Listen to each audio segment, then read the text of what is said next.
nagpalit po tayo ng internet eh. Magandang araw sa atin lahat mga kababayan, saan man panig kayo ng daigdig naron. Dito na naman tayo sa another episode ng ating vlogs, Badong Aratilis po. Ito po ang pang dalawang araw po abutin tong broadcast natin. Start po paulit-ulit. Mag-start po tayo ng broadcast natin ng November 2, matatapos po ng November 3. Chavit Singson. Ayan, mas masahol pa raw si Marcos sa kanyang tatay. Alam nyo, taga Ilocos po yan si Chavit Singson, no? Matagal po yan sa Ilocos. Mula noon hanggang ngayon, Ilocos na po yan. May edad na rin po yan, kaya kilala niya yung tatay at ama. Ama at anak na Marcos. Kaya pag sinabi niya, okay na okay. Okay, pag-usapan po rin po natin, ito po, ayon po kay Marcos, BBM, ay nagbalik na raw po. Ha? Umatin lang ng APEC at saka ASEAN Summit. Nagbalik na raw po ang tiwala ng mga foreign investors sa Pilipinas. Antindi mo. Mga pag-usapan natin pero bago yan kung bago ka pa lang dito sa ating channel, mag-subscribe ka na. Dahil ito lang ang tanging channel na may kinikilingan, may pinapanigan. Una sa balita, huli sa impormasyon, kaya ano pang hinihintay nyo?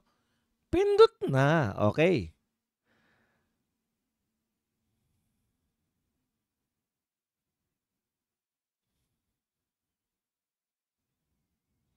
Pag-usapan po natin, no? Parinig lang po natin tong sinasabi ni Chavit Singson na mas masahol pa po ang anak sa ama. Ayan. Para po tayo ay buena mano muna si Chavit. Manong Chavit na ini-interview po nito si anong pangalan nito? Si Karen Pinomino. Nakalimutan ko ng pangalan nitong babae na to. Ito po, pakinggan po natin. How would you compare President Bongbong Marcos's leadership style compared to his father, si President Ferdinand Marcos Sr.? He is worse. Masama ng tatay niya. He is the worst. This is the biggest scam. Grabe, no? Masama na tatay niya, pero this is the worst, biggest scam. Bakit, Manong Chavit? Bakit mo nasabi na mas malala? O yan, ito makatotohanan. Masama na yung tatay, mas masama tong anak. Bakit mo naman nasabi yan, Manong Chavit Singson? Kung porsyento lang tatay niya noon, ngayon ghost project. Kaya grabe. Noon daw porsyento lang. Makinig kayo, porsyento lang noon. Ngayon, ghost project. Talagang worse po to. Ibig sabihin ni Manong Chavit, noon, kumikita, nakikiporsyento lang siya, may proyekto talaga. Ayan, siguro yung mga CCP, Cultural Center, Folk Arts, mga highway, nagpagawa rin po ng maraming paggawain itong tatay niya. Namomorsyento lang daw yung tatay. Karen Jimeno pala. Thank you kay Cordapia. Karen Jimeno. Pilomina. Namomorsyento lang si senior. Eto po, malupit, kinubra lahat. Kasi walang proyekto eh. Hindi po ba? Kaya worse. Budol. Matindi. Tuloy mo, Manong Chavit. Ano pa ginagawa ni Junior? lahat ngayon, pumapayag naman tayo.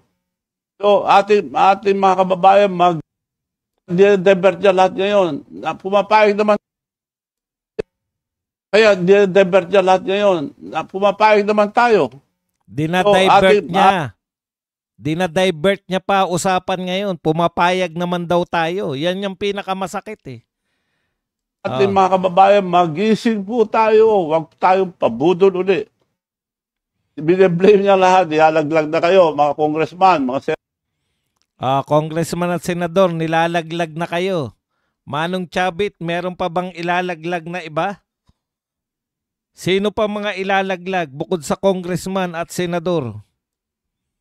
kayo, mga congressman, mga senator. Ngayon, mga mayor sa susunod, dahil imbestigahan daw yung mga farm to market road. Ayun, kaya naman pala mag-iimbestiga itong makabayan. Talaga. Nagtataka ako, walang kabog-abog, bigla na nawagan na mag-imbestiga. Ulitin mo nga, Manong Chabit. Ito po ang magbibigay sa atin ng dahilan kung bakit po may panawagan na makabayan na imbestigahan yung farm to market road. Pakiulit nga, Manong Chabit. Congressman, mga senator. Ngayon, mga mayor sa susunod, dahil imbestigahan daw yung mga farm to market road. So, pag inimbestiga mo na dyan, hindi na po tapos ng term niya, alis lang yan. Ayun pala yun. Kaya Na pala ladies first, pero mag-iimbestiga. Mga kapatid, malinaw po Napakalinaw po yung mga pinunto ni Manong Chabit. Una, mas masahol pa ang anak sa ama. Masama na yung ama. Ito yung terminong ginamit. Masama na yung ama dahil namumurisyento sa bawat trabaho.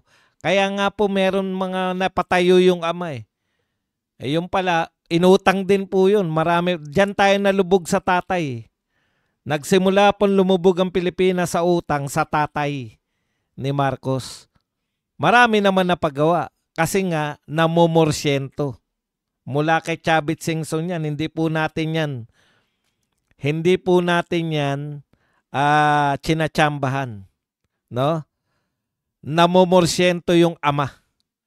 Eto mas malupit yung anak, ghost project na talaga, wala nang proyekto, ninakaw na po. hindi na po namorsyento, wala na talagang pinatayo. Yung nakikita nyo mga highway, mga tulay na napagawa ng tatay niya, namorsyento. Etong anak, wala na ipagawa. Ghost project na talaga. Hindi na po namorsyento. Ninakaw na po talaga. Wala tayong magagawa. Pero ang malupit, bigla ko nagtaka kasi pinatigil po ng pinatigil po ng HOR yung pag-iimbestiga nila, no? Pinatigil po ng HOR pag-iimbestiga sa flood control project. Tapos bigla ngayon, bubulagain tayo sa balita. Ito po, bakit may balita ngayong araw, Makabayan Block 6 probe into overpriced farm to market road. Yung paalala ko lang sa inyo, HOR, yung flood control, hindi lang overpriced. Ghost project pa. Bakit nyo tinigil yung pag-iimbestiga? 'Di ba? Ako nasasagot, puta. Kasi wala naman sasagot sa inyo. Dahil hindi na pumapayag yung mga tao na hindi nyo imbestigahan yung kapwa ninyo congressman. Hindi na pumapayag na hindi nyo ipapatawag si Saldico at saka ton si Martin Romualdez. Ngayon, kaya naisip ko, sila rin naman yung involved ba? Sila Saldico rin naman yung involved dyan pagka natuluyan na mag-imbestiga kayo, maririnig na naman natin yung pangalan ni Saldico. Kaya lang nga, tama si Chavit Singson eh. Nilaglag yung congressman at senador. Ngayon, ang ilalaglag naman ni BBM, yung mga mayor, malamang kasama yung governor. Ilalaglag niya lahat. Tapos, ang logic niyan, kaya sila imbestiga lang ng imbestiga, matapos na yung termino, tapos na rin. Hanggang tatakas na lang. Tapos na yung termino nila, hoping na manalo yung isusunod nilang bata. Kaya worse po talaga, totoo na worse. Ito pong ating gobyerno, itong BBM government, ay worse talaga. Kaya, napagdugtong ni yung tanong ko kanina, no? Bakit mag-iimbestiga kayo samantalang yung mas malaking pagnanakaw, mga kapatid, tinigil nyo yung investigasyon only para lang po magbukas ng investigasyon para po dito malamang apektado rin si Chavit. Matagal siya mayor. Malamang. Malamang tututukan yung mga farm to market road ni Chavit kaya inuunahan na ng palag. May nagsasabi po rito kanina bago tayo magsimula, meron pong nagsabi sa inyo na si Chavit naman personal naman yung laban niya kay Marcos eh. Ganun po talaga. Naalala nyo, personal din po yung laban ni Chavit kay Erap eh, di ba?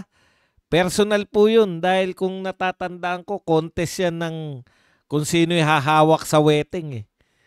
Pinakialaman nyo yung wedding. Hindi naman po nagmamalinis si Chavit kahit kailan, hindi po nagmalinis yan.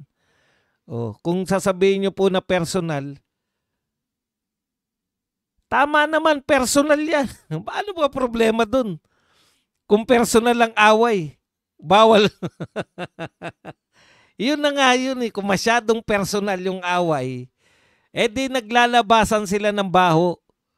O di, kayo naman o. Si Chavit, tandaan nyo, hindi po Duterte. Ulitin ko na naman. Nalilito kayo eh. Di ba? Si Chavit po, hindi po Duterte. Thank you very much muna kay David Luis Dumaging. Hindi po siya Duterte, di ba? Hindi siya DDS. May partido yan eh. Hindi po na, pero kung ang anong tawag dito? Kung yung mga yung mga hindi Duterte magsasalita, parang si Marcoleta, di ba? Sinasabi niya hindi naman siya DDS. Pero sinusuportahan natin basta tama pinaglalaban. Ayun po yun. Wag po kayong mga Duterte at lahat ng tama ang sinasabi. Suportahan natin. Pucha, pabor na nga sa atin eh. Binabanatan nga, ine-expose nga si Marcos eh. Hindi nyo pa babayaran. Hindi nyo pa babayaran. Hindi nyo pa susuportahan. Opo, live po tayo. Okay.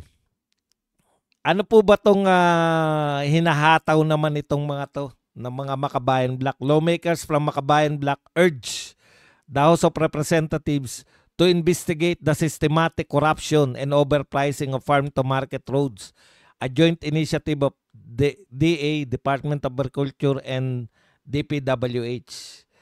The Black cited the DA's National Farm-to-Market Road, etc. na overpriced.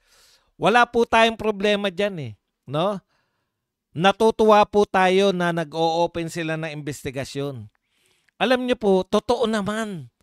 Kaya kahit saan ka po, dito po sa gobyerno na to, kahit nasaan ka bumangaling, panay korupsyon. Hindi lang po yung flood control project ang may korupsyon. Inuna lang po yun ni Marcoleta kasi yun ang pinakamalaki, di ba? Nung nag-imbestiga po si Marcoleta, diyan po nagka-expose yan eh. Dahil po sa investigasyon ni Marcoleta, na-expose na sa atin lahat, yung gaano kalawak, alam po natin may pagnanakaw pero grabe po itong nakawan dito. Ghost project. Ngayon, pinaghinalaan ng Makabayan Black na may ghost farm to market road din. Wala po akong problema dyan. Dapat talaga ma-expose yan. Ang pinoproblema ko lang po, yung timing nyo, di ba? Bakit kayo tumigil? Di ba? Si Lacson din. Yan din ang problema ko ngayon. Hinahunting nyo si Gutesa. Bakit ka tumigil sa pag-imbestiga noon? Ikaw ang blue ribbon noon. Duda ka kay Marcoleta, ay kay Gutesa. Kinabukasan sana. Kung hindi ka nakapag-isip agad. Kinabukasan sana. Bakit ngayon lang? Mag-iisang buwan na buhat nung tumistigo si Gutesa.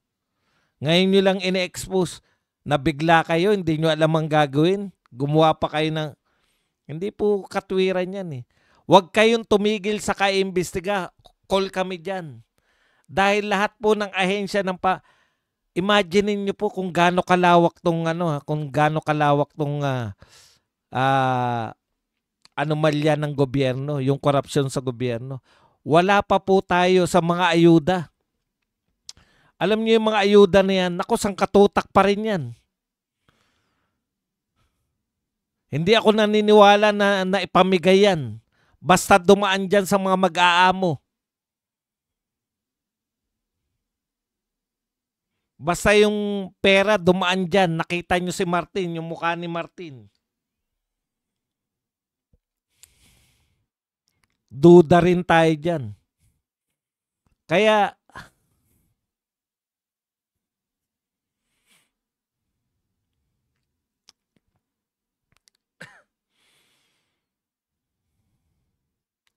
okay. Matagal na po, tumatakbo po si Chavit na hindi po siya Duterte, di ba? O ngayon, umaayon na siya sa Duterte, tanungin mo, totoo naman yun eh. Hindi po porket nagsabi ka ng totoo, Duterte ka na. Pag sinasabi niya mas maganda yung palakad ng Duterte kaysa ngayon. Kaya po, ituloy-tuloy nyo lang yan. Bakit kasi kayo tumitigil? Oh, may karugtong kasi yan dito eh. Di ba karugtong po kasi to eh. Yung existence of ICI. Mamaya na po, ito muna tayo sa foreign investors. Isa pa to. Ito po ang patunay na at least po si Marcos, yung tatay. Alam ko, natatandaan ko, bata pa lang kami. Kahit papano, pag naimbitahan mo si Ferdinand Sr., pag naimbitahan nyo sa mga international conference, ASEAN, wala pang APEC nun eh. State visit sa United States, kayang-kaya niya pong matalino talaga naman, no? Aminado tayo, matalino. Pero sabi nga ni Chavit, masamang tao nga eh. Eto. 'Di ba? Kaya nga may kasabihan nun, putya, matatalino nga kayo, mga mandurugas naman. Kawawa din ang taong bayan. Pag matalino yung akala natin, yan yung katwiran eh, 'di ba? Yung naalala ko yung tumatakbo si Cory kay Marcos, yan yung katwiran ng mga Cory-Cory. Matalino nga si Marcos, magnanakaw naman. Katwiran nila to ha. Dito na lang kami sa plain housewife, pero nasa puso ang paglilingkod sa bayan. Mga ganun yung mga banatan yan eh. Ngayon po, worse pala, no? Worse pala, kung yung matalino na magnanakaw, di umano,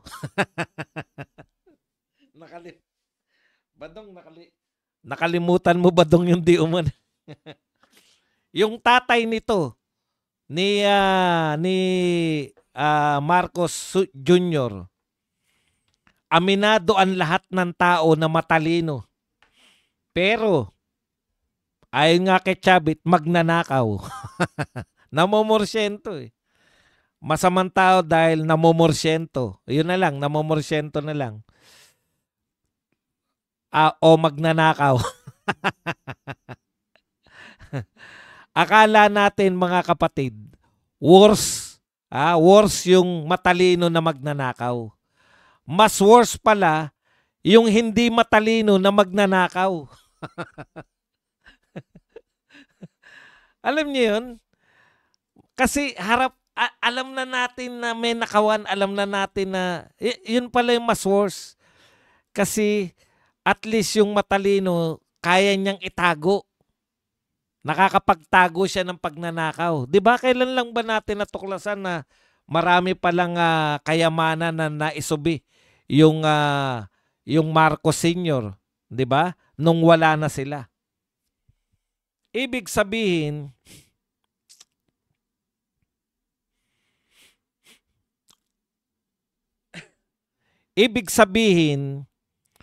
mas mahirap po yung hindi matalino na panay nakawan. Kasi feeling mo kasi pag hindi ka matalino, nauuto mo yung taong bayan. Yun yung problema eh. Katulad ng ginagawa ni BBM. Akala niya sa mga sinasabi niya, nauuto niya tayo. Tulad ng sinasabi niya, pinagmamalaki niya na ito, yung laman itong tatalakayin natin. President Ferdinand R. Marcos Jr. said that foreign investors confidence in the Philippines has been restored following his administration's effort to address widespread corruption within government ranks. O, katulad nito, yung tatay niya, matalino, pero ayon nga kay Chavit, magna. Namomorsyento. Etong anak, mas worse sa tatay. Ngayon, kaya lang, dahil matalino yung tatay, mahirap mahuli kung may namomorsyento. Kaya nga, no, eto worse, huling-huli na, no? Gusto pa niyang pasalamatan natin siya dahil in-expose niya. Ito po sabi niya,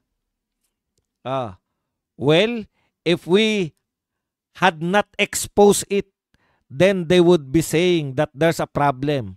Now that we have exposed it, their investors' confidence is stronger in the Philippines.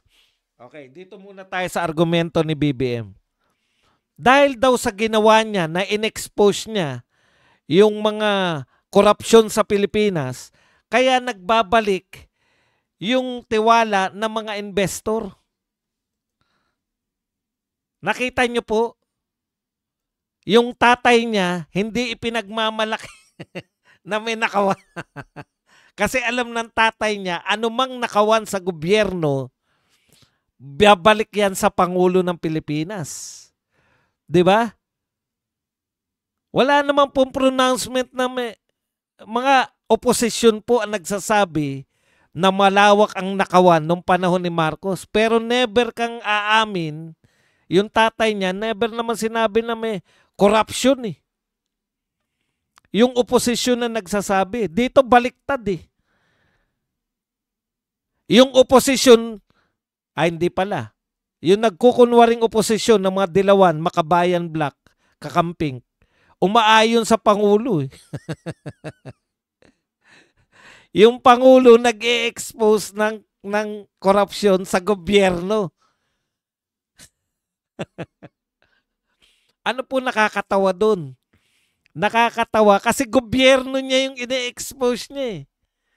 At dapat at ang nasa isip niya sa mga pronouncement din ni Anticler, kita niyo to, kung hindi ko in-expose yan, hindi malalaman ng ibang bansa na nilulutas na natin yung problema, na may problema. In-expose niya. So palakpakan natin si BBM, siya raw nag-expose ng katiwalian. Mali po kayo, Mr. President. Matagal na pong in-expose yan ng kalikasan. Natatandaan nyo, nung pinagmalaki nyo na may 5,500 flood control projects kayo, ilang araw lang o kinabukasan lang yata, umulan na malakas at bumaha. Kaya ang tanong ng tao, nasa ng 5,500 flood control? Finact-check kayo ng kalikasan. Doon nagsimula na questionin ng tao, asan yung sinasabi yung 5,500? Lalo na nung natuklasan namin, natuloy-tuloy pala yung pagpapagawa ninyo ng mga flood control.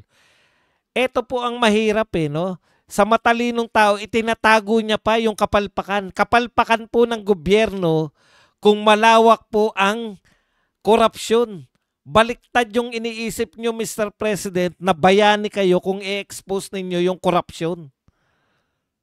Maaring bayani kayo kung na-aksyonan nyo. Pero kung in-expose nyo lang, yung korupsyon na nagaganap sa sarili mong gobyerno, ini-expose mo lang din yung kapalpakan mo bilang presidente ng Pilipinas. Mr. President, hindi po ikaw bida. Yan yung sinasabi ni Chavit Singson eh. Gusto pang palabasin na hero siya, na siya yung nag-expose. Inuulit-ulit niya to. Isa po sa pinagmamalaki niya tsaka ni Anticler na nagawa ng gobyerno, i-expose ang napakalawak ng korupsyon sa gobyerno niya. Gobyerno mo yan eh. Ang kaya mo lang i-expose, anong gagawin natin? Kami na magkakamot. Napapakamot kami ng utak.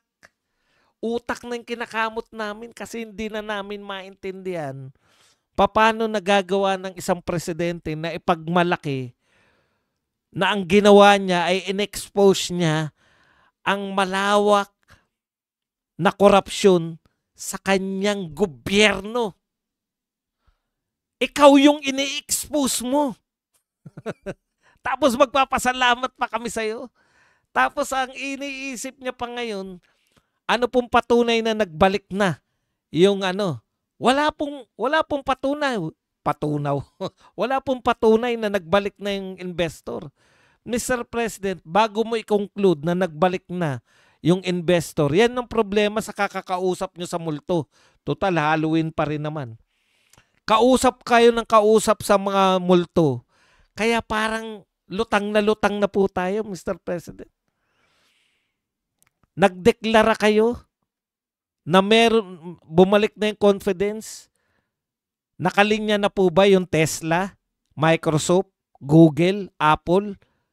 Nakalinya na po ba silang pumasok sa Pilipinas? Tanong ko lang po. Kasi bumalik na raw yung confidence eh. Foreign investors to ha. Hindi yung mga local ha. Yung local, putya, kahit anong gawin mo, dito na yan eh. Magnenegosyo at magnenegosyo dyan eh. Paano nyo po nasabi na nagbalik na?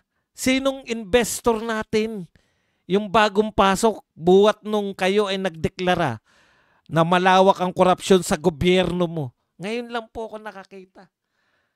Galit pa siya eh. Galit na galit ako.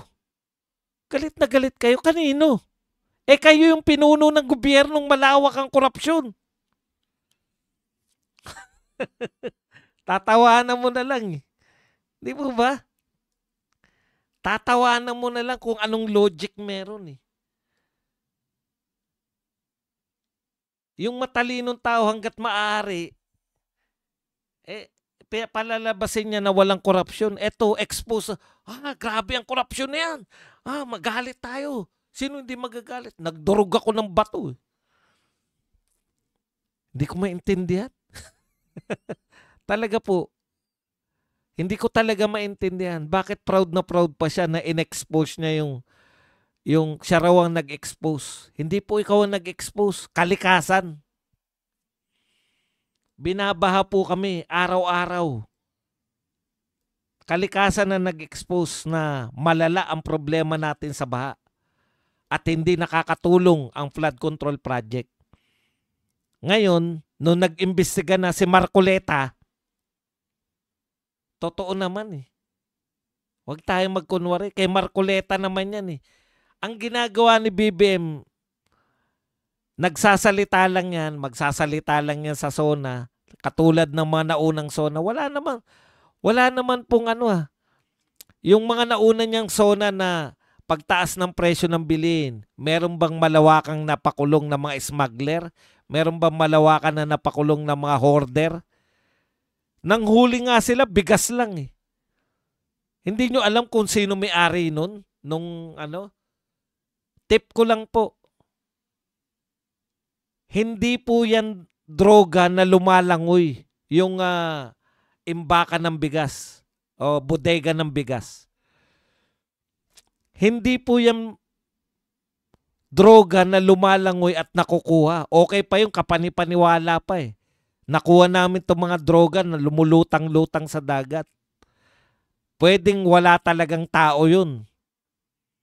Pero yan pong imbakan po ng bigas. Hindi nyo po matutukoy kung kanino po, sino nagme-may-ari nun. Simple lang po, tumawag kayo ng tricycle. Kanino to? Ay kay ano po yan? Kay Don Jose maibibigay po kung sino po yung may-ari eh. Ay kay Doña Lukring po yan.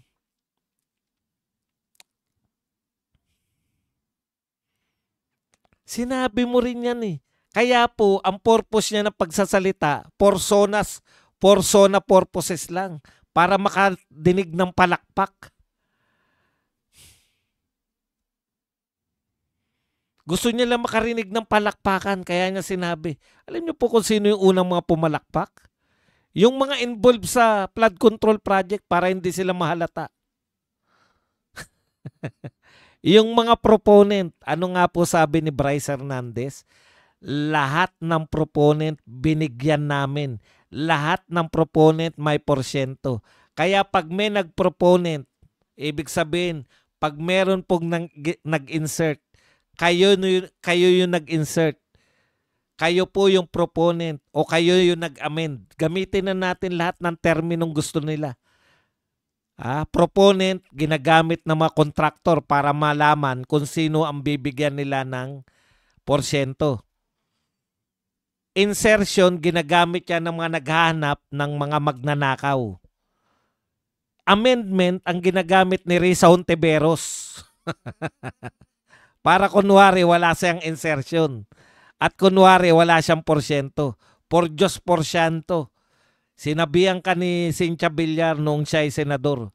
Bakit gusto mong ipatayo condominium kaysa ibenta na lang yung lupa ng 500 a month, kaya pa ng mga mahirap? Dahil sa porsyento mo sa itatayong condominium, hindi ka nakakibo. Yung mga nagmamalinis kaysa salin, Kiko Pangilinan, lahat ng mga nagmamalinis. Bakit hindi mo sinama yung salin, sa salin yung kayamanan ng asawa mo? Abogado ka. Alam mo dapat nilalagay yung kayamanan ni Sharon. Tignan nyo. Yan ba gawa? Ganyan po. Yan po yung mga yan eh. Hindi ako nagsabi niyan ha. Kami po gumagawa ng salin. Sinasama talaga yung kayamanan, yung ari-arian. Kaya lang, dahil pareho kaming government employee at that time, talagang isasama talaga. Pero sinabi po ng ombudsman na pati yung sa asawa mo, kayamanan ng asawa mo isinasama. Wala lang, di ba? So lumalabag po sila sa SALN law. Nilalabag nila yung SALN law pero wala silang pakialam. Sila kasi nagtatakda na makasalanan at hindi. Batas yung nilalabag nila eh. Di ba? Ang sabi sa SALN, pati kayamanan ng asawa mo, pati pag-aari ng asawa mo. Bakit hindi? Kala nyo, lusot lang yun? Hindi po. Yun po ang nakalagay sa batas. Pero dahil sila po ay mga dilawan, pwede po silang lumabag sa batas. Si Dilima, may asawa si Dayan. Pero dahil dilawan sila, hindi po pwede silang makasuhan ng ganyan. Kahit umamin pa siya. Dilawan sila eh. Excuse ang mga dilawan. Si Risa Hontiveros, may insertion. Dahil dilawan sila, hindi insertion ang tawag dyan, amendments. Lusot na. Walang pwede magkaso. Dilawan eh. Puki ng batas yan. Pero pag Duterte ka, pag ilang bilyon nga pala yung insertion? 3 bilyon ni Hontiveros.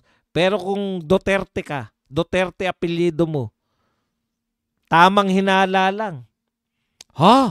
Ayaw mong ipaliwanag yung confidential fund. Malamang ninakaw mo yan. Asan ang ebidensya? Wala. Anong ebidensya nyo na ninakaw? Wala. May testigo ba na ninakaw? Wala rin. Ano lang yun? Kasi hindi niya ipinapaliwanag eh. Di magnanakaw din si BBM. Hindi niya pinapaliwanag yung confidential fund. Magnanakaw din yung AFP, magnanakaw din yung DILG, magnanakaw ang lahat. Hindi. Mga dilawan sila eh. Si Marcos yan eh. Paano magnanakaw yan? Yung dilawan, excuse yan. Mga tauhan sila ni Marcos eh. Ganun. Applicable lang yung katwiran na pag hindi mo may paliwanag, malamang magnanakaw ka sa mga Duterte. Applicable lang yan sa Duterte. Hindi po pwede sa mga Marcos i-apply yan. At hindi rin pwedeng i-apply yan sa mga dilawan. May batas tayo para sa Duterte. Nakasulat yan sa batas. Batas nila. Katulad ng, wag kayong mainip. Kasi, kaya wala pa nakakasuhan, kahit matagal na yung alam na ng lahat kung sino ang dapat kasuhan, wag kayong mainip. Kasi due process eh. Bakit si Duterte? Oras lang nainip na si General Torre. Oras lang, hindi araw ang pinag-uusapan. Oras lang. Pinadakip na agad. Ay, Duterte yun. May batas kami para sa Duterte. Iba yung batas para sa Duterte, iba yung batas para sa mga dalawan, iba yung batas sa mga kamag-anak at mga kaibigan at mga supporter ng Marcos. Magkakaiba yung batas ng Pilipinas. Ah, ganun pala. May batas pala para sa Duterte.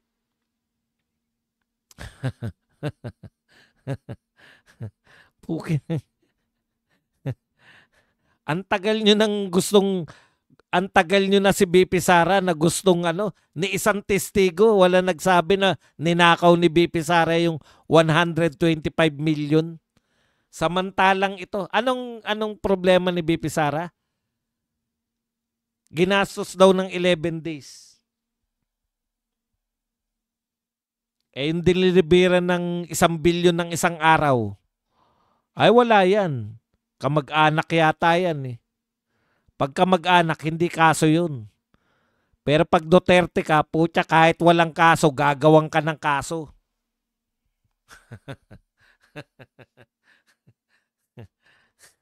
Sometimes,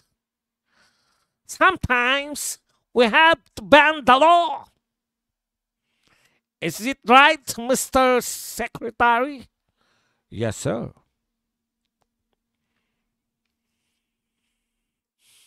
Due process, pukin ng napakasimple lang yan. Asan yung pinagawa mo? Wala. Pero kumubra ka, oo. Pero i-due process nyo ko. Wala kang ginawa eh. Binayaran ka namin, bakit mo tinanggap? Oo, pero patunayan nyo yan. At saka may due process ako dapat. Putang. Hindi naman ako Duterte. Duterte lang ang walang due process.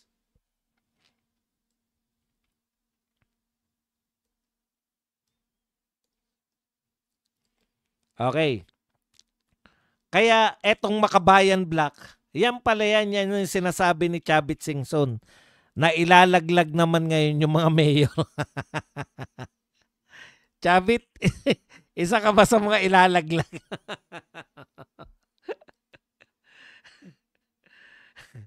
Sasabihin na naman ng mga yan. Away lang ni Chavit yan tsaka ng mga Marcos. Ano ngayon? Kahit maaway ng pampamilya, pwede nating gamitin eh. Kung totoo naman yung sinasabi, di ba? Bakit meron ba? Ito naman po, existence of ICI redundant with ombudsman legal expert. Ang sinasabi po rito ng legal expert na to, si Attorney Domingo Cayosa, no? Sabi niya, the existence of the Independent Commission for Infrastructure or ICI is redundant with the Office of the Ombudsman, which has more power to investigate anomalous flood control projects, constitutional law expert Attorney Domingo Cayosa said on Sunday. Mga kapatid, tama yun eh. Di ba? Eto po, nagtayo sila ng ICI, samantalang yung ginagawa pala ng ICI, yan na rin yung ginagawa ng ombudsman. Pero mas konti lang yung pwedeng gawin ng ICI kasi on voluntary basis lang. Mag-iimbita sila, pag ayaw na nang iniimbitahan nila, wala silang magagawa. Para saan pa sila? Ano po sabi nitong constitutional expert ko no? Kesa magdoble-doble ay daw, hindi ko siya kilala. Constitutional expert, yan. Kesa magdoble-doble, darami lang yung bureaucratic layers. Suportahan na lang yung ombudsman, bantayan yan, maging transparent kasi ang poder ng ombudsman hindi lang nasa batas, nasa konstitusyon. Ang linaw-linaw. Doon, hindi pwedeng limitahan ng Kongreso. Correct. Yung ombudsman po, tinayo po yan ng konstitusyon. Nasa konstitusyon po yan. Kaya hindi po basta-basta tatanggalin yan. 7 years, pwera na lang kung i-impeach mo. Doon lang matatanggal. So, ibig sabihin, pwede naman palang walang ICI. Lahat ng ginagawa ng ICI, pwedeng gawin ng ombudsman at mahigit pa. yung ombudsman, pwede niyang ipatawag ang lahat. Ano po pagkakaiba? Lahat po pwede. Halimbawa, COA, papatawag yan ng ombudsman. Dapat sumunod ang COA. NBI, lahat po pwedeng ipatawag, pwedeng utusan ng ombudsman lahat ng ahensya ng gobyerno at sila po ay susunod. Dahil may iniimbestigahan sila. Yung ICI, pwede rin mag-imbita pero pwedeng hindi sundin at walang contempt power. Badong, in the first place, bakit pa nagtayo ng ICI? Di ba? Kung yan naman po pala yung katwiran na wala naman palang contempt power, wala naman palang pwedeng pag sinabi ng diskaya na hindi na kami makikipagtulungan sa inyo, wala pala silang magagawa. Bakit pa tinayo yan? Diversion lang nga po yan dahil habang mainit pa po yung issue, nag-iimbestiga si Marcoleta, mainit ang issue, mainit ang mga tao nakatutok sa investigasyon ni Marcoleta, nabanggit si Martin Romualdez, kinakailangan at all cost matigil si Marcoleta. Yun po ang purpose nun. Kaya magtatayo kunwari para hintayin nyo na lang to. Eto na, nagtatayo na. Una, diversion. Ikalawa, para masabi na may ginagawa sila. Wala naman talaga. Ayan, mukhang may ginagawa sila kasi may mga pinapatawag. Hindi naman natin alam kung anong ginagawa kasi sila lang nakakaalam. O hanggang ngayon, wala pa rin nakakasuhan, di ba? Kung dumirekta na ombudsman na dati, hindi na dumaan sa ICI, ombudsman na agad, walang ICI. Hindi po una, pag hindi tinayo yung ICI, wala pong kukwestiyonin po yung Senado. Bakit kayo tumigil sa pag-imbestiga? Hindi pa nga na tayo nakakarating kung sino yung mastermind. Bakit nyo ititigil? Pero dahil may ICI, may katwiran. Yan po kinakatwiran ni Soto, maghukay po kayo.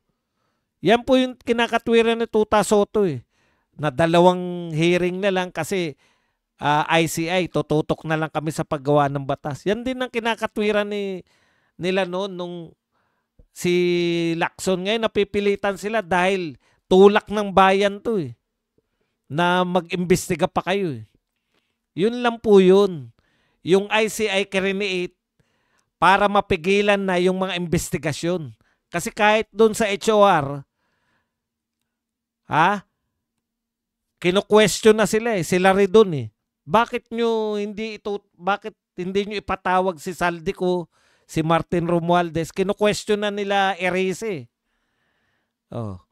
Hindi sila makakalusot kaya palusot nila naitayo na yung ICI, tigilan na natin to. Total, wala naniniwala sa atin. Sabi ng bagong speaker.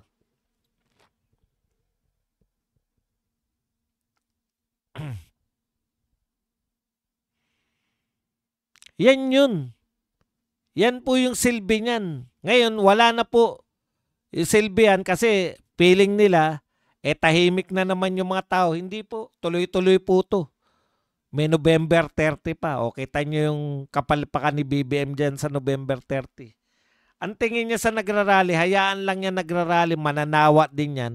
Ang tignan nyo lang kung may mga manggugulo. Hindi po yun ang problema, Mr. President.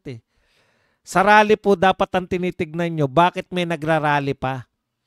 Hindi pa ba sapat yung ginagawa namin? Hindi po sapat. Alam nyo naman yung ginagawa nyo lang, Mr. President. Pampatagal lang yan, baka makalimutan na ng mga tao.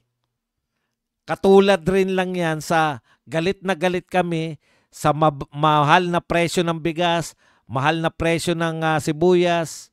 Galit na galit kami sa nakalimutan na namin yung ibang kinagalit namin. Ang natatandaan ko lang, buhat ng umupo ka, nagalit na lang ang mga Pilipino kusa. Kung yung kapartner mo nga na sa BP Inday, hindi ka maunawaan Pero ano po ang pagkakaiba ni BP Inday sa inyo? Alam ni BP Inday na yung may control ng budget ng Pilipinas si Martin at si Saldico. Pero kayo, Mr. President, hanggang ngayon,